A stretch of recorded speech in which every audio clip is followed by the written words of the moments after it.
স্ক্রিনে একটি ভিডিও দেখাবো আজকে। এই ভিডিওটা দেখার পরে আমি কিছু মন্তব্য করব, একটু সাথে থাকবেন, শেষ পর্যন্ত ভিডিওটা দেখে যাবেন। মেয়েদের উদ্দেশ্যে বলি, দয়া করে প্রবাসী ছেলেদের সাথে কেউ বিয়ে করবে না। বিয়ে নামক তো যে স্বামী থাকবে, তাই না?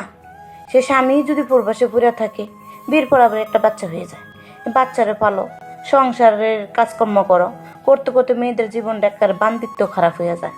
এই জন্য বলতেছি, দয়া কইরা কেউ প্রবাসী ছেলেদের কাছে বিয়ে করবা না, স্বামী যদি কাছে না থাকে, বুঝছো? তো এই হচ্ছে কথা।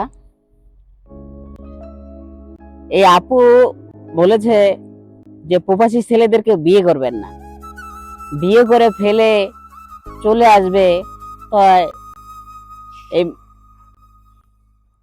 কি বলবো, আমার আসে বলার কোনো ভাষা নেই। আপুদেরকে বলি, আপনাকে বিবাহ করেছে, আপনাকে বিবাহ করেছে, কেন করেছে? আপনাকে দেখার জন্য না, সেটা কিন্তু নয়। আপনাকে ভালোবাসার জন্য, আপনার দেখভাল করার জন্য, আপনার সুখ দুঃখের সাথী হওয়ার জন্য।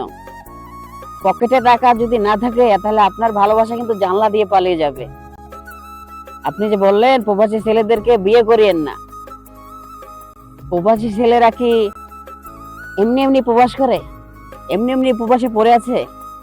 এটা আপনার মনে হয়, আপনার কাছে মনে হতে পারে, আপনার চাহিদা আছে এর জন্য আপনি এই কথা বলেছেন।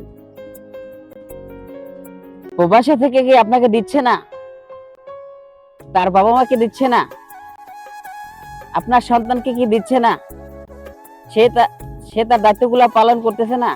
অবশ্যই করতেছে। সে কেন আসছে? আপনাকে ভালো কিছু দেওয়ার জন্য। সে যদি টাকা ইনকাম করতে পারে, আপনি একটা ভালো দামি শাড়ি পরতে পারবেন। সে যদি টাকা ইনকাম করতে পারে, আপনি আপনার সন্তানকে একটা ভালো পোশাক কিনে দিতে পারবেন। কথাটা বললেন, ঠিক হয়েছে কথাটা বলা। আপনার দিক দিয়ে হয়তো ঠিক হতে পারে, কিন্তু আমরা যারা প্রবাসী, আমার ভিডিও যাদের কাছে যাবে, যারা আমাকে কমেন্ট করবে তাদের কমেন্টগুলো পড়ে দেখিয়েন যে তারা আসলে কি মন্তব্য করেছে আপনার বিষয়। আপনাকে বলবো, এই প্রবাসে ছেলেটা আসছে আপনাকে, আপনার সন্তানকে এবং তার বাবা মাকে সকলকে ভালো রাখার জন্য তো প্রবাসে আসছে। প্রবাসে এসে টাকা যদি ইনকাম না করতে পারে, তাহলে আপনি কি তার সংসার থাকবেন? থাকবেন না, চলে যাবেন লাথি মেরে ফেলে দিয়ে। এই সংসার খাওয়াইতে পারে না, পড়াইতে পারে না, কিচ্ছু করতে পারে না, এই পুরুষের সংসার কেন করব? এটা তো আপনি বলবেন দিন শেষে। তো সবশেষে একটা কথাই বলবো, প্রবাসীদেরকে ছোট মনে করিয়েন না। এই প্রবাসীরা আসে শুধু আপনাদেরকে ভালো রাখার জন্য, ভবিষ্যতে কিছু করার জন্য আসে। এই প্রবাসে আপনাদেরকে ছেড়ে কেন আসবে? কেন আসবে? আপনাদের কথা চিন্তা করি তো আসে। সবশেষে একটা কথাই বলবো, ভালো থাকবেন, সুস্থ থাকবেন, প্রবাসী ভাইদের প্রতি সম্মান রাখবেন। আল্লাহ হাফেজ।